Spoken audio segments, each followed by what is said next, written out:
Hello, loves. This is Miss Kristena back again with a little princess. Today we are on Chapter 6. Chapter 6, The Diamond Mines. Not very long after this, a very exciting thing happened. Not only Sarah, but the entire school found it exciting and made it the chief subject of conversation for weeks after it occurred. In one of his letters, Captain Crewe told a most interesting story. A friend who had been at school with him when he was a boy had unexpectedly come to see him in India. He was the owner of a large tract of land upon which diamonds had been found, and he was engaged in developing the mines. If all went as was confidently expected, he would become possessed of such wealth as it would make one dizzy to think of. And because he was fond of the friend of his school days, he had given him the opportunity to share in this enormous fortune by becoming a partner in his scheme. This at least was what Sarah had gathered from his letters. It is true that any other business scheme, however magnificent, would have had but small attraction for her or the schoolroom. But diamond mines sounded so like the Arabian Nights that no one could be indifferent. Sarah thought them enchanting, and painted pictures for Ermengarde and Lottie of labyrinth passages in the bowels of the earth, where sparkling stones studded the walls and the roofs and ceilings. Strange dark men dug them out with heavy picks. Ermengarde delighted in the story, and Lottie insisted on it being retold to her every evening. Lavinia was very spiteful about it, and told Jessie that she didn't believe such things as diamond mines existed. "My mamma has a diamond ring, which cost 40 pounds, she said, and it's not a big one either. If there were mines full of diamonds, people would be so rich it would be ridiculous." "Perhaps Sarah will be so rich that she will be ridiculous," giggled Jessie. "She's ridiculous without being rich," Lavinia sniffed. "I believe you hate her," said Jessie. "No, I don't," snapped Lavinia, "but I don't believe in mines full of diamonds." "Well, people have to get them from somewhere," said Jessie. "Lavinia," with a new giggle, "what do you think Gertrude says?" "I don't know, I'm sure, and I don't care if it's something more about that everlasting Sarah." "Well, it is. One of her pretends is that she's a princess. She plays it all the time, even in school. She says it makes her learn her lessons better. She wants Ermengarde to be one too, but Ermengarde says she's too fat." "She is too fat," said Lavinia, "and Sarah is too thin." Naturally, Jessie giggled again. "She says it has nothing to do with what you look like or what you have. It has only to do with what you think of and what you do." "I suppose she thinks she'll be a princess if she could. I suppose she thinks she could be a princess if she were a beggar," said Lavinia. "Let us begin to call her your Royal Highness." Lessons were over for the day, and they were sitting before the schoolroom fire enjoying the time they liked best. It was the time when Miss Minchin and Miss Amelia were taking their tea in the sitting room, sacred to themselves. In this hour a great deal of talking was done, and many secrets changed hands, particularly if the younger pupils behaved themselves well and did not squabble or run about noisily, which it must be confessed they often did. When they made an uproar, the older girls usually interfered with scoldings and shakes. They were expected to keep order, and there was a danger that if they did not, Miss Minchin or Miss Amelia would appear and put an end to the festivities. Even as Lavinia spoke, the door opened and Sarah entered with Lottie, whose habit was to trot everywhere after her like a little dog. "There she is, with that horrid child," exclaimed Lavinia in a whisper. "If she's so fond of her, why doesn't she keep her in her room? She'll begin howling about something in 5 minutes." It happened that Lottie had been seized with a sudden desire to play in the schoolroom, and had begged her adopted parent to come with her. She joined a group of little ones who were playing in the corner, and Sarah curled herself up in the window seat, opened a book, and began to read. It was a book about the French Revolution, and she was soon lost in harrowing pictures of the prisoners in the Bastille, men who had spent so many years in dungeons that when they were dragged out by those who rescued them, their long gray hair and beards almost hid their faces, and they had forgotten what the outside world existed at all, and they were like beings in a dream. She was so far away from the schoolroom that it was not agreeable to be dragged back suddenly by a howl from Lottie. Never did she find anything so difficult as to keep herself from losing her temper as when she was suddenly disturbed while absorbed in a book.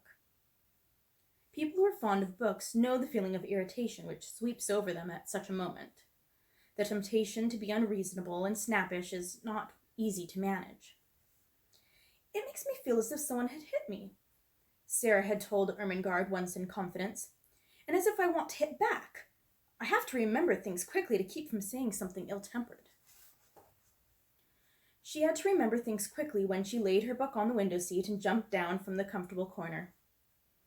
Lottie had been sliding across the schoolroom floor, and having first irritated Lavinia and Jessie by making a noise, had ended it by falling down and hurting her little fat knee. She was screaming and dancing up and down in the midst of a group of friends and enemies who were alternately coaxing and scolding her. "Stop this minute, you crybaby! Stop this minute!" Lavinia commanded. "I'm not a cry-baby! I'm not!" wailed Lottie. "Sarah! Sarah!" "If she doesn't stop, Miss Minchin will hear her," cried Jessie. "Lottie, darling, I'll give you a penny." "I don't want your penny," sobbed Lottie, and she looked down at her fat knee and seeing a drop of blood on it, burst forth again. Sarah flew across the room and kneeling down put her arms round her. "Now, Lottie," she said. "Now, Lottie, you promised Sarah." "She said I was a crybaby," wept Lottie. Sarah patted her, but spoke in the steady voice Lottie knew. "But if you cry, you will be one, Lottie pet. You promised." Lottie remembered that she had promised, but she preferred to lift up her voice. "I haven't got any mamma," she proclaimed. "I haven't a bit of mamma." "Yes, you have," said Sarah cheerfully. "Have you forgotten? Don't you know that Sarah is your mamma? Don't you want Sarah for your mamma?" Lottie cuddled up to her with a consoled sniff. "Come and sit in the window seat with me," Sarah went on. "I'll whisper a story to you." "Will you?" whimpered Lottie. "Will you tell me about the diamond mines?" "The diamond mines!" broke out Lavinia. "Nasty little spoiled thing. I should like to slap her." Sarah got up quickly to her feet. It must be remembered that she had been very deeply absorbed in the book about the Bastille, and she had had to recall several things rapidly when she realized that she must go and take care of her adopted child. She was not an angel, and she was not fond of Lavinia. "Well," she said with some fire, "I should like to slap you, but I don't want to slap you," restraining herself. "At least, I both want to slap you, and I should like to slap you, but I won't slap you. We're not little gutter children. We're both old enough to know better." Here was Lavinia's opportunity. "Ah, yes, your Royal Highness," she said. "We are princesses, I believe. At least one of us is. The school ought to be very fashionable now that Miss Minchin has a princess for a pupil." Sarah started toward her. She looked as if she were going to box her ears. Perhaps she was. Her trick of pretending things was the joy of her life. She never spoke of it to the girls she was not fond of. Her new pretend about being a princess was very near to her heart, and she was shy and sensitive about it. She had meant it to be rather a secret, and here was Lavinia deriding it before nearly all the school. She felt the blood rush up to her face and tingle in her ears. She only just saved herself. If you were a princess, you did not fly into rages. Her hand dropped, and she stood quite still a moment. When she spoke, it was a quiet, steady voice, and she held her head up and everyone listened to her. "It's true," she said. "Sometimes I do pretend I'm a princess. I pretend I'm a princess so I can try and behave like one." Lavinia could not think of exactly the right thing to say. Several times she had found that she could not think of a satisfactory reply when she was dealing with Sarah. The reason for this was, somehow, the rest always seemed to vaguely sympathize with her opponent. She saw now that they were pricking up their ears interestedly. The truth was, they liked princesses. They had all hoped they might hear something more definite about this one, and drew nearest to Sarah accordingly. Lavinia could only invent one remark, and it fell rather flat. "Dear me," she said, "I hope when you ascend the throne you won't forget us." "I won't," said Sarah, and she did not utter another word, but stood quite still and stared at her steadily as she saw her take Jessie's arm and turn away. After this, the girls who were jealous of her used to speak of her as Princess Sarah, whenever they wished to be particularly disdainful, and those who were fond gave her the name among themselves as a term of affection. No one called her Princess instead of Sarah, but her adorers were much pleased with the picturesqueness and grandeur of the title, and Miss Minchin, hearing it, mentioned it more than once to visiting parents, feeling that it rather suggested a sort of royal boarding school. To Becky it seemed the most appropriate thing in the world. The acquaintance begun on the foggy afternoon when she jumped up terrified from her sleep in the comfortable chair had ripened and grown, though it must be confessed that Miss Amelia and Miss Minchin knew very little about it. They were aware that Sarah was kind to the scullery maid, but they knew nothing of certain delightful moments snatched perilously when, the upstairs rooms being set in order with lightning rapidity, Sarah's sitting room was reached, the heavy coal box set down with a sigh of joy. At such times stories were told by installments. Things of a satisfying nature were either produced and eaten or hastily tucked into pockets to be disposed of at night, when Becky went upstairs to her bed. "But I has to eat 'em careful, miss," she said once, "'cause if I leave crumbs, the rats come out and gets 'em." "Rats?" exclaimed Sarah in horror. "Are there rats there?" "Lots of 'em, miss," Becky answered in quite a matter-of-fact manner. "There's mostly is rats in mice and attics. You gets used to the noise they make scuttling about. I've got so I don't mind 'em so long as they don't run over my pillar." "Ah," said Sarah. "Get used to anything after a bit," said Sarah. "I have to, miss, if you want a scullery maid. I'd rather rats than cockroaches." "So would I," said Sarah. "I suppose you might make friends with a rat in time, but I don't believe I should like to make friends with a cockroach." Sometimes Becky did not dare to spend more than a few minutes in the bright, warm room, and when this was the case, perhaps only a few words could be exchanged, and a small purchase slipped into the old-fashioned pocket Becky carried under her skirt dress, tied round her waist with a band of tape. The search for and discovery of things to eat, which could be packed into small compass, added a new interest to Sarah's existence. When she drove or walked out, she used to look into the shop windows eagerly. The first time it occurred to her to bring home 2 or 3 little meat pies, she felt that she had hit upon a discovery. When she exhibited them, Becky's eyes quite sparkled. "Oh, miss," she murmured, "them'll be nice and fillin'. It's fillin'ness that's best.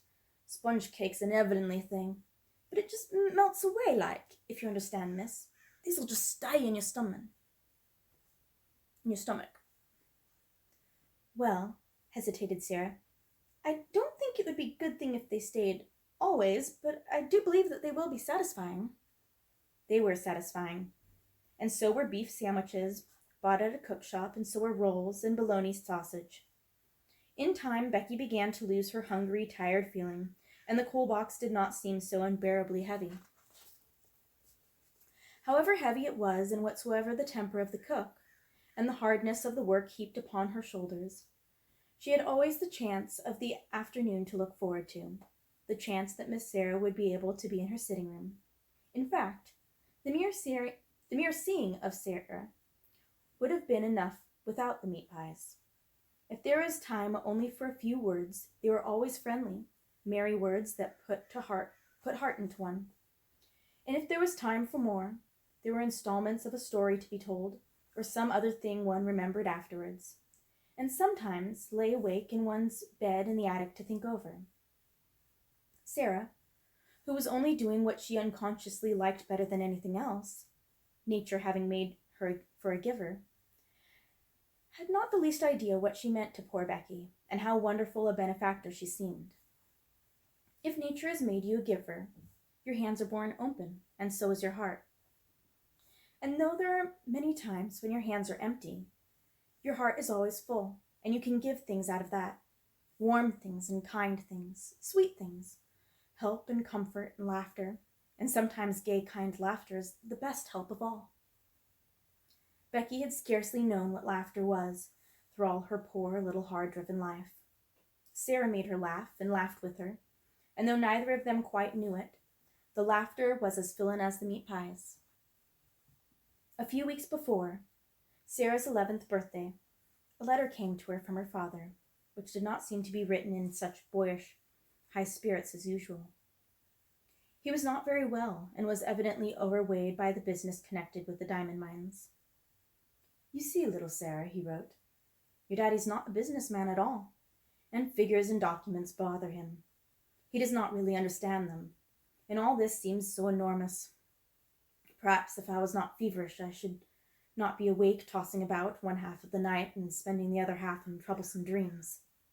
If my little missus was here, I dare say she would give me some solemn good advice. You would, wouldn't you, little missus?" One of his many jokes had been to call her his little missus, because she had such an old-fashioned air. He had made wonderful preparations for her birthday. Among other things, a new doll had been ordered in Paris, and her wardrobe was to be indeed a marvelous, splendid perfection.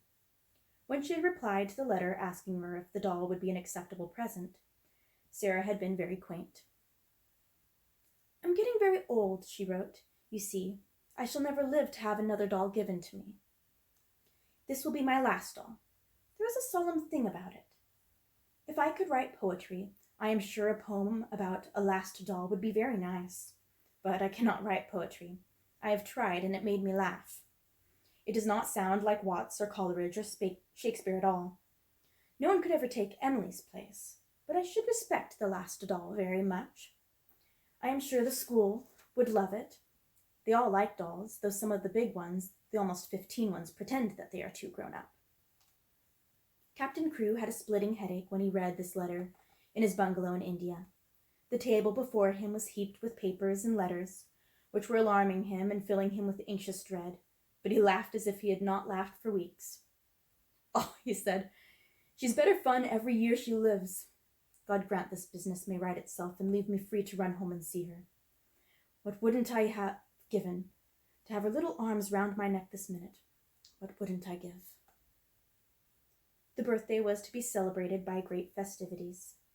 The schoolroom was to be decorated, and there was to be a party. The boxes containing the presents were to be opened with great ceremony, and there was to be a glittering feast spread in Miss Minchin's sacred room. When the day arrived, the whole house was in a whirl of excitement. How the morning passed nobody quite knew, because there seemed such preparations to be made. The schoolroom was being decked with garlands of holly. The desks had been moved away, and the red covers had been put on the forms, which were arrayed round the room against the wall.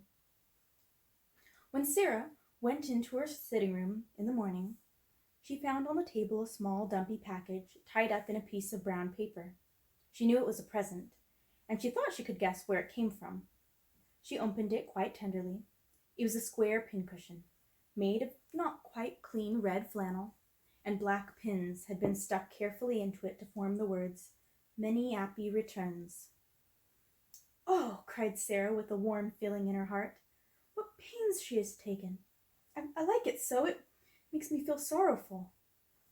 But the next moment she was mystified. On the underside of the pincushion was secured a card, bearing in neat letters the name, Miss Amelia Minchin. Sarah turned it over and over. "Miss Amelia?" she said to herself. "How can it be?" And just at that very moment she heard the door being cautiously pushed open, and saw Becky peeping round it.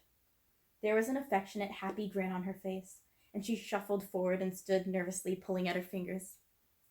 "Do you like it, Miss Sarah?" she said. "Do you?" "Like it?" cried Sarah. "You darling Becky, you made it all yourself?" Becky gave a hysteric but joyful sniff, and her eyes looked quite moist with delight. "It ain't nothing but flannel, and the flannel ain't new, but I wanted to give you something, and I made it out of nights. I knew you could pretend it was satin with diamond pins in it. I tried to when I was making it. The card, miss, rather doubtfully. It weren't wrong of me to pick it up out of the dustbin, was it? Miss Miller had thrown it away, and I hadn't no card on my own, and I knowed it was a proper present if it didn't have a card pinned on it, so I pinned Miss Miller's. Sarah flew at her and hugged her. She could not have told herself or anyone else why there was a lump in her throat. "Oh, Becky," she cried out with a queer little laugh. "I love you, Becky. I do. Oh, miss," breathed Becky. "Thank you, miss, kindly. I ain't good enough for all that. The flannel wasn't new." And that, my dears, is the end of chapter 6. I will see you all again next week for chapter 7. Just making sure I got it right.